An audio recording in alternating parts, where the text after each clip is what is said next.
Today we're going to finish up our verbal and applied problems using quadratic equations. So you can add the date of May 18th to your note packet. And just to recall, we were using these pages over the last couple days. We're going to finish up the last 2 pages today.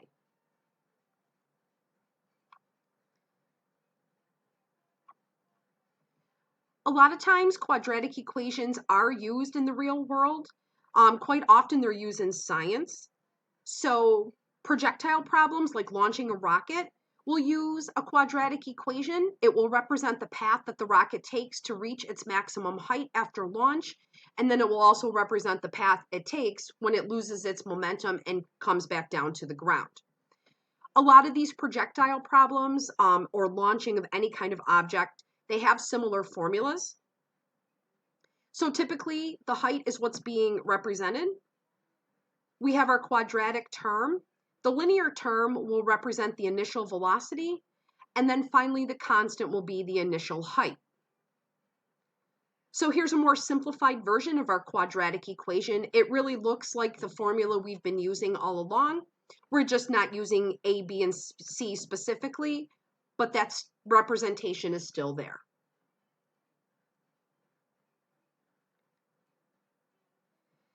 The coefficient that sits in front of t squared can change, and it's going to describe how the velocity changes through acceleration as the object rises and then falls. The initial velocity, which is part of the linear term, can be positive, negative, or 0, and that just depends on if it was thrown up in the air, if it was dropped from a building, or if it was strictly just maintaining constant speed or sitting on the ground. The constant is represented by h, and that's the height the object was before it was thrown or dropped. So maybe you're going to throw a football, but the football is in your hand, and maybe that is 4 feet off the ground. So that would be my initial height. We're going to start with problem number 9. It says at 6 p.m. a football is kicked upward from ground level with an initial velocity of 32 feet per second. The function h of t, this is height as a function of time, is given. This is an incomplete quadratic, and that will represent the height of the ball in feet after t seconds. Before we answer the questions, what I've done is drawn a parabola. I know that it will be upside down because the value of a is -16. We know that the ball would be on the ground at kickoff. It's going to go up and reach a maximum height, and then it's going to come back down and land on the ground.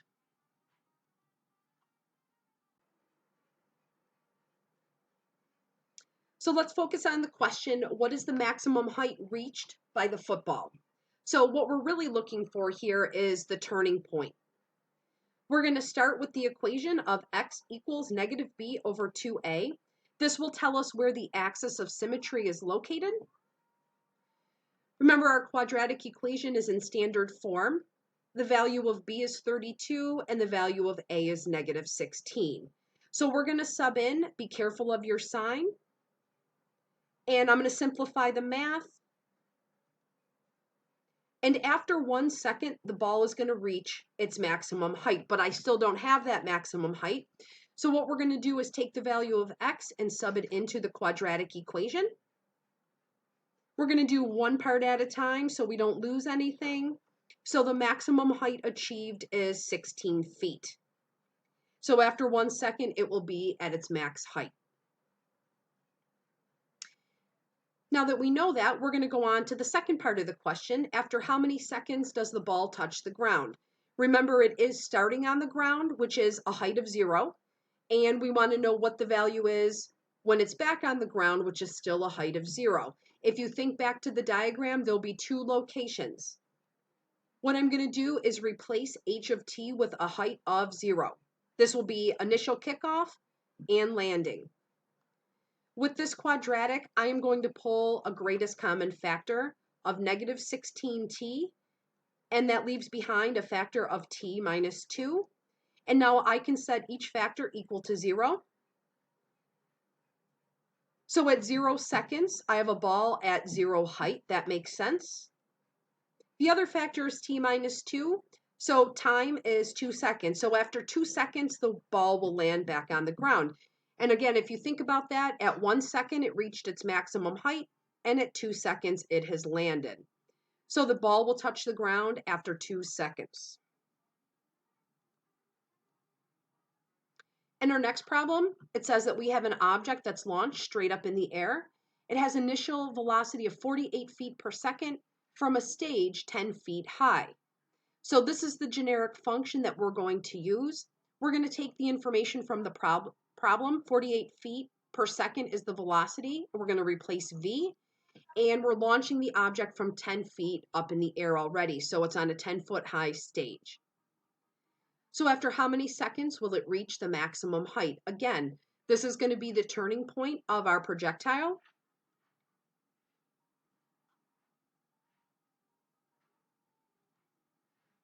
We're going to start with our turning point and our formula, negative b over 2a. I'm subbing in b and a. Now, two negatives we know will make a positive. This will not be a perfect integer. It actually reduces to 3 over 2. So this really represents a 1.5 seconds. So our object will reach its max height at 1.5 seconds after launch. The second part says, what will the maximum height be? So again, we're going to take our answer from part 1. We're going to sub 1.5 into the function in place of t. You can use the decimal equivalent of 1.5. Show all your work. And eventually we have a height of 46. So the projectile will reach its maximum height at 46 feet.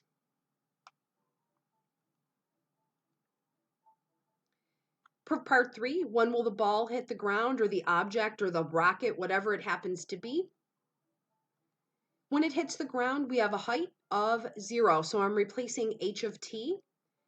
I don't see a greatest common factor that can be removed from all 3 terms. So instead of struggling with factoring, I'm just going to go ahead and use the quadratic formula. So we have x equals negative b plus or minus the square root of b squared minus 4 times a times c all over 2a. So again, I'm subbing in the values of a, b, and c. I'm able to do this because my quadratic equation is in standard form. I'm going to simplify the math a little bit, 48 squared, and the multiplication of negative 4 times negative 16 times 10. When I simplify this, the square root radical is positive. That tells me that there are 2 real roots. But I also know that 2944 is not a perfect square. Because this is an applied problem, I think it's best if we use a decimal instead of leaving it in a square root radical. So at this point, what I'm going to do is start with the positive value of the square root of 2944. And then I'm going to separate it into the negative root. So I'm going to go ahead and take this piece that's in orange, and I'm just going to type it all into my calculator. And I get a root at negative 0.1955. This actually represents a negative value on the x-axis. This is actually not possible. The other value is rounded to 3.20. So remember, we launched this object already 10 feet high. So it did not start at 0. We're going to reject this negative value and accept the positive root. So we know that the object will come back down and hit the ground after 3.20 seconds. For part 4, we want to graph our quadratic. We need to choose an appropriate scale and then graph it. When you enter the function into the iPad, the turning point will not be present in the table. The calculator does not like to display decimal values, but in part 1 and 2, we already calculated. After 1.5 seconds, the object will reach a maximum height of 46. You can use the iPad, though, to complete the table, as all the other values will be present. So I'm going to use 1, 0, and negative 1, 2, 3, and 4. Some of the values that are present in this table are not graphable. That's okay. We're going to graph the ones that we can. we do need to choose an appropriate scale for our graph. So on the left-hand side, we have to reach a maximum height of 46. And on the horizontal axis, we need to at least get through 3 seconds of time.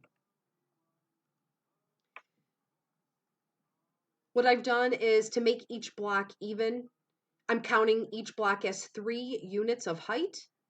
So we've got major points at 15, 30, 45, and 60. And then to make good use of the graph, I'm counting each major dark line as a half a second.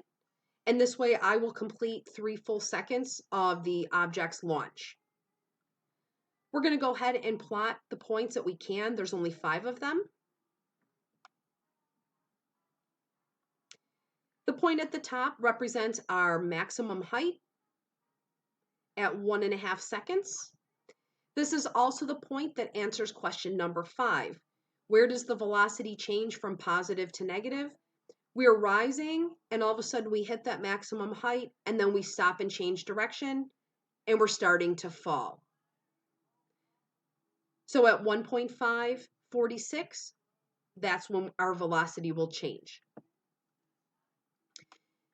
This is going to be homework number 117. It's a little bit different from your calendar. I think that I neglected to put this assignment in your packet.